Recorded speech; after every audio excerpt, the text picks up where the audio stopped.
Nous sommes là pour discuter de sujets sérieux et importants qui ont un impact sur le futur du climat de la planète. Il était ainsi question de discuter des dispositifs et des préparations maintenant que la COP 21 a été une réussite. Que faut-il préparer pour la COP 22 à Marrakech? Si la COP 21 a été l'occasion d'une prise de conscience sur les impacts des effets de changement climatique sur la planète, mais aussi parce qu'elle a été l'occasion de la prise de décision quant aux actions à envisager. La COP 22, aujourd'hui à Marrakech, doit trouver les moyens de déploiement pour atteindre justement les objectifs qui ont été arrêtés et les ambitions qui ont été arrêtées à la COP 21 à Paris. Et pour cela, ce sont tous les outils de financement, c'est toute l'ouverture sur les acteurs, c'est toute la contribution du secteur privé dont il était question lors de nos débats et de nos échanges pour pouvoir continuer le travail de mobilisation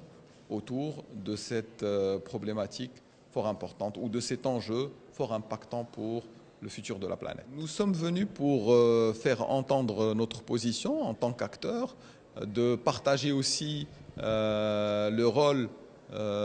aujourd'hui exemplaire, j'allais dire, mais en tous les cas le rôle ou les actions qui ont été réalisées au Maroc. Il ne faut pas oublier que le Royaume a une politique très ambitieuse en termes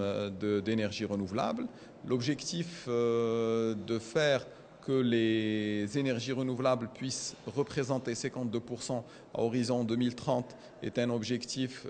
qui structure la façon dont on travaille. Et nous sommes aussi interpellés par un certain nombre de pays qui souhaitent s'inspirer de la façon dont le Maroc a réussi donc le démarrage de l'intégration de ces énergies-là dans son mix énergétique qui a abouti à des résultats très satisfaisants, notamment avec le démarrage de la production de la centrale Nour Ouarzazate 1, qui est une centrale thermodynamique qui produit de l'électricité solaire de façon dispatchable et qui permet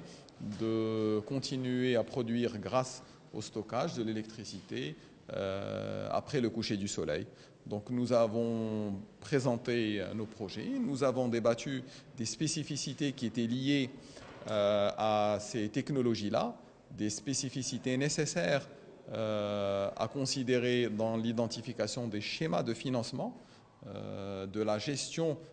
des dispositifs institutionnels qui les accompagnent. Et de tous ces éléments-là, je pense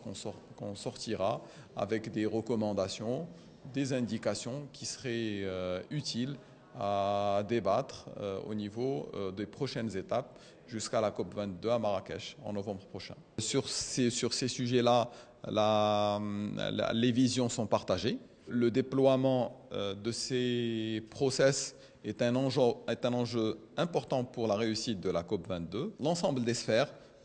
au niveau des pouvoirs, donc chez les gouvernements, au niveau du pouvoir législatif, dans la société civile, dans le monde des affaires, tout le monde concourt à sa façon à respecter et à mettre en œuvre les dispositifs qui permettront de respecter les impacts, en tous les cas la limitation des impacts qui ont été annoncés à l'occasion de la COP 21.